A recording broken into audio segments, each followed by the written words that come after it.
L'Égypte est engagée dans un vaste projet de construction de routes, à peu près 7000 km supplémentaires pour 175 milliards de livres. Une route côtière internationale est en cours de développement dans le nord du pays et l'Égypte aurait gagné 90 places dans le classement mondial pour la qualité de ses axes de transport. Afin de parler de l'importance de ces axes pour le développement, qualifiés par le chef de l'État comme étant un poumon de développement, nous avons contacté par téléphone l'ingénieur Negui Victor. Bonsoir. Bonsoir madame. On parle là de vraiment un réseau étendu de routes, des axes routiers en Égypte, qui a fait gagner l'Égypte 90 places dans le classement mondial pour la qualité de ses axes de transport. Cela signifie que également il y aura des conséquences très positives sur le processus de développement et sur la performance économique. Selon vous, comment? Oui, il faut savoir que le gouvernement égyptien a pris comme but l'un de ses premiers projets d'installer un réseau routier de première classe. Oui. Qu'est-ce que cela signifie?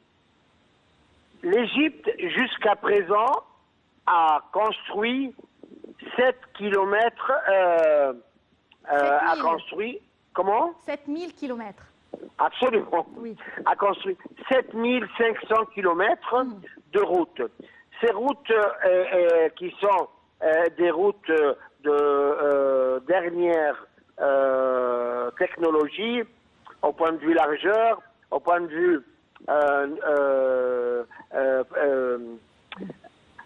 vue sécurité, ces routes relient les divers ports déjà, elles relient les nouvelles villes construites. Ceci étant, pour pouvoir avoir un réseau qui puisse faire transporter la marchandise facilement. Et qui dit faire transporter la marchandise, le temps, c'est de l'argent. Donc on gagne du temps, on gagne moins de pertes dans la marchandise, et ainsi de suite. Donc nos points de production sont reliés ensemble par ce réseau routier. Oui. Et je vais prendre un exemple, par exemple l'Allemagne. Pourquoi l'Allemagne, qui est un pays européen, mais qui est distingué parmi toute l'Europe par ses routes? Parce que l'Allemagne a construit un réseau routier qui lui permet de transporter ses marchandises partout.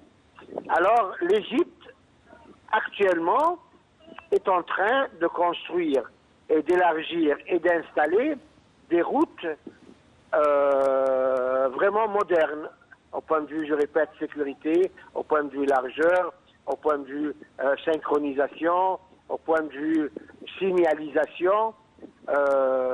C'est très important. Et je crois que le président et le gouvernement mettent beaucoup d'efforts et d'importance dans la construction de ces routes et qui sont là pour relier les divers villes, les divers ports, les divers aéroports, les divers centres de production. Voilà. Oui, je tiens ici à également emphasiser votre idée et à concrétiser cette idée concernant la sécurité des routes.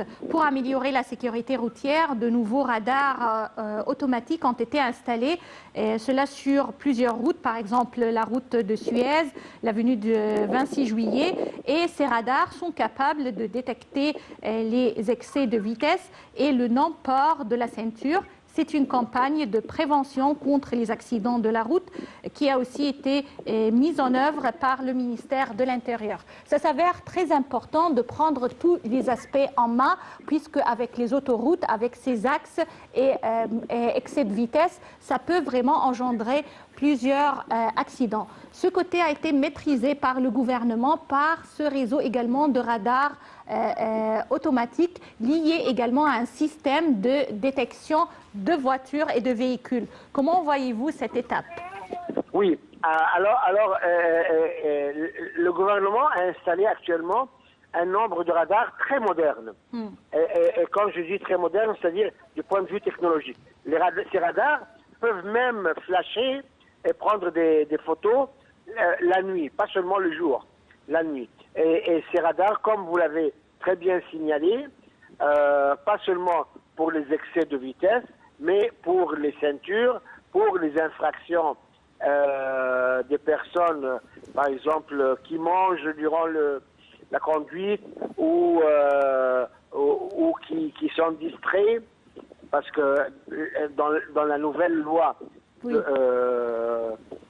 trafic, il est interdit de quitter, de manger en conduisant ou être distrait. Alors vous avez tout à fait raison, mais il faut dire quand même une chose, qu'il y a un grand nombre de routes actuellement sont des routes libres. Routes libres, on peut rouler jusqu'à 120 km/h.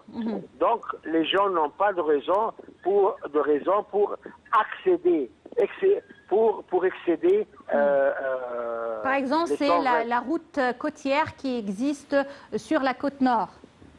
Il existe une route côtière qui relie l'Égypte entière. Oui, la route côtière, même la route qui va vers Sokhna. C'est une route à 120 km/h. La route de Suez, une route à 120 km/h, et ainsi de suite. Donc, c'est des routes libres, vitesse 120 km/h.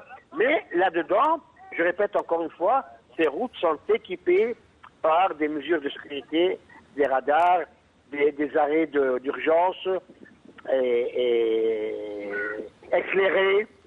Éclairés.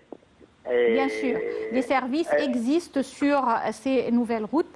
Et je tiens à vous remercier, l'ingénieur Nagui Victor, pour ces explications concernant ce nouveau réseau routier en Égypte.